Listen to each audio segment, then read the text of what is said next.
ધોરણ 7 વિષય ગણિત એકમ પૂર્ણાંક સંખ્યાઓનો લેક્ચર 1 એમાં સૌથી પહેલા પૂર્ણાંક સંખ્યાઓની અંદર આપણે પુનરાવર્તન આવે છે કે ધોરણ 6 ની અંદર આપણે શીખી ગયા છે. તો ધોરણ 6 ની અંદર જે શીખી ગયા છે એનું આપણે પુનરાવર્તન કરી લઈએ કે સંખ્યા રેખા પર નિરૂપણ કેવી રીતે કરવું આપણે. તો સૌથી પહેલા એક સંખ્યા રેખા આપણે દોરી દીધી.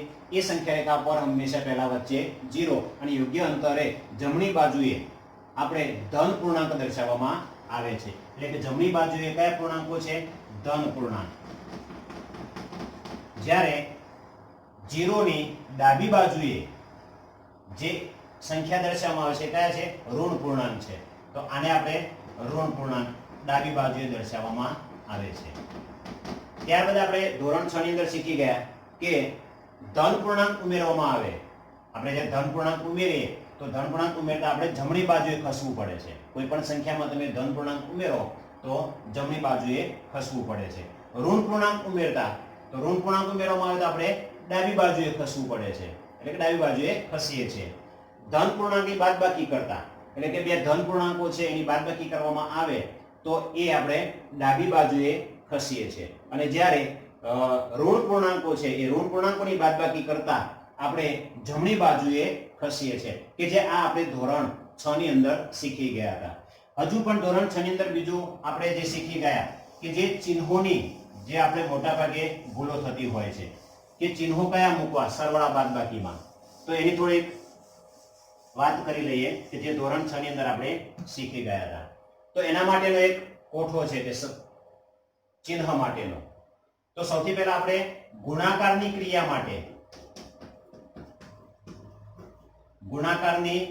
ક્રિયા માટે ના નિયમો છે એ પ્લસ માઇનસ ના જોઈ લઈએ આપણે. કે ધારો કે કોઈ પણ બે સંખ્યાઓનો ગુણાકાર કરવામાં આવે બરાબર અને બંને સંખ્યાઓ જો ધન હોય તો આપણે એનું ચિહ્ન જ બદલાય છે. ખાલી ચિહ્ન કયું આવશે? ધન ચિહ્ન મૂકવાનું છે. ક્રિયા તો ગુણાકારની જ કરવાની છે પણ ચિહ્ન કયું મૂકવાનું છે? ધન. એ જ રીતે બંને માઇનસ હોય તો માઇનસ માઇનસ નો જ્યારે ગુણાકાર થાય ત્યારે પણ ચિહ્ન છે એ ધન થઈ જાય છે. એટલે એનો મતલબ શું કે જો સમાન ચિહ્નોનો ગુણાકાર કરવામાં આવે તો ચિહ્ન હંમેશા ધન થઈ જાય છે. એ જ રીતે વિરુદ્ધ ચિહ્ન એટલે કે પ્લસ અને માઇનસ ચિહ્ન હોય બરાબર તો આપણે હંમેશા માઇનસ નું ચિહ્ન મૂકીશું. એ જ રીતે માઇનસ અને પ્લસ હોય ગુણાકારમાં ત્યારે પણ આપણે ગુણાકારની ક્રિયા કર્યા પછી માઇનસ નું ચિહ્ન મૂકીશું. આપણે ઉદાહરણ દ્વારા સમજીએ કેવી રીતે કે દાખલા તરીકે કોઈ પણ બે સંખ્યાનો ગુણાકાર માઇનસ આપણે જોઈએ કે પ્લસ પ્લસ તો પ્લસ 2 ગુણ્યા પ્લસ 3. તો અહીંયા તમે ગુણાકારની નિશાની છે. આ બંને કેવા છે? સંખ્યા ધન છે. તો બંનેનો જ્યારે આપણે ગુણાકાર કરીશું ત્યારે ચિહ્ન કયું મૂકવું એ એક મોટો પ્રશ્ન થાય છે. તો આપણે શું કરીશું? તો ગુણાકાર પહેલા ક્રિયા કરી દેવાની પછી ચિહ્નનું વિચારવાનું. તો ક્રિયા કઈ કરવાની છે? ગુણાકાર. 3 દુ 6.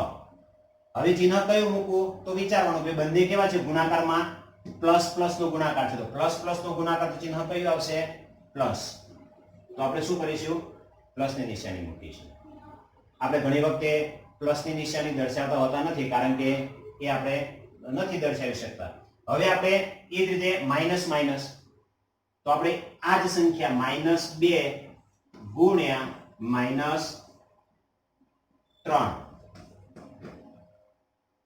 ક્રિયા ગુણાકારની જ છે બરાબર. તો ગુણાકાર તો કરી જ દેવાનો છે. તો બંનેનો ગુણાકાર કર્યો 3 દુ 6. હવે ચિહ્ન કયું મૂકું? તો ચિહ્ન માટે વિચારવાનું કે ભાઈ માઇનસ માઇનસ શું થઈ જશે? પ્લસ થઈ જશે. ગુણાકારમાં પ્લસ થઈ જાય ગુણાકારની ક્રિયા માટે. એ જ રીતે આપણે 2 ગુણ્યા -3. હવે અહીંયા આપણે પ્લસ નથી દર્શાવ્યા કારણ કે આપણે ધન પૂર્ણાંકમાં આગળ પ્લસ ન દર્શાવીએ તો પણ એ પ્લસની નિશાની હોય છે. હવે +2 ગુણ્યા -3 ક્રિયા તો ગુણાકારની જ છે. તો ગુણાકારની ક્રિયા કરી દેવાની. હવે 3 ગુણ્યા 2 એટલે 6 પણ અહીંયા પ્લસ એટલે કે વત્તે ઓછે ઓછા પ્લસ માઇનસ માઇનસની નિશાની આવે છે તો આપણે શું કરીશું માઇનસ મૂકીશું એ જ રીતે -3 ગુણ્યા 2 એ માઇનસ પ્લસ આપણે લીધા તો પણ ક્રિયા કઈ છે ગુણાકારની 6 પણ ચિહ્ન કયું આવશે માઇનસ નું આવશે એટલે આ રીતે ગુણાકારની ક્રિયા માટે આપણે આ જે કોઠો છે એ ફરજિયાત યાદ રાખવું પડે કે ભાઈ પ્લસ પ્લસ તો પ્લસની નિશાની આવશે ગુણાકારમાં માઇનસ માઇનસ નો ગુણાકાર કરીએ તો પણ પ્લસની નિશાની આવશે માઇનસ પ્લસ માઇનસ નો ગુણાકાર કરીએ તો પણ માઇનસની નિશાની આવશે અને માઇનસ પ્લસ ની ગુણાકાર કરીએ તો પણ માઇનસ આવશે તો આ વાત થઈ ગુણાકારની ક્રિયામાં બરાબર હવે એ જ રીતે આપણે સરવાળા અને બાદબાકીની જે ક્રિયાઓ છે એ ક્રિયાની અંદર પણ આપણે પ્લસ માઇનસ આવતા હોય છે તો એની અંદર આપણે શું કરવાનું એ આપણે જોઈ લઈએ કે ગુણાકારની ક્રિયા માટે તો શીખી ગયા હવે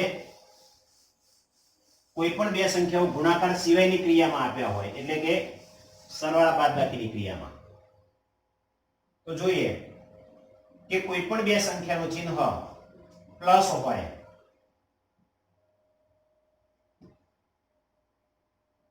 તો ક્રિયા કઈ કરવી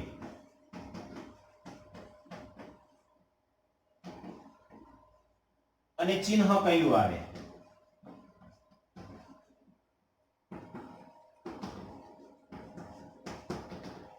આ બે સંખ્યાઓ છે સમજી લેવાનું આપણે કઈ ક્રિયા કરવી એ પણ આના પર જ નક્કી કરવાનું છે જ્યારે પ્લસ સરવાળા બાદબાકીમાં હોય ત્યારે તો પ્લસ પ્લસ હોય તો ક્રિયા છે એ સરવાળાની કરવાની છે કઈ ક્રિયા કરવાની સરવાળાની અને ચિહ્ન છે એ પ્લસ મૂકવાનું છે એ જ રીતે માઇનસ પ્લસ હોય સંખ્યા બે માઇનસ પ્લસ છે તો એના માટે શું કરીશું તો માઇનસ પ્લસ હોય ત્યારે આપણે ક્રિયા છે એ બાદબાકીની કરવાની ક્રિયા કઈ કરવાની બાદબાકીની ક્રિયા કરવાની ચિહ્ન કયું મૂકવાનું તો સૌથી મોટી સંખ્યાનું તો એ યાદ રાખવું પડશે ચિહ્ન કયું મૂકવાનું સૌથી મોટી સંખ્યાનું બરાબર ત્યાર પછી પ્લસ માઇનસ હોય તો પ્લસ માઇનસ હોય ત્યારે પણ આપણે બાદબાકીનું ચિહ્ન મૂકીશું એટલે કે ક્રિયા કઈ કરીશું બાદબાકીની જ ક્રિયા કરવાની અને ચિહ્ન કયું મૂકવાનું સૌથી મોટી સંખ્યાનું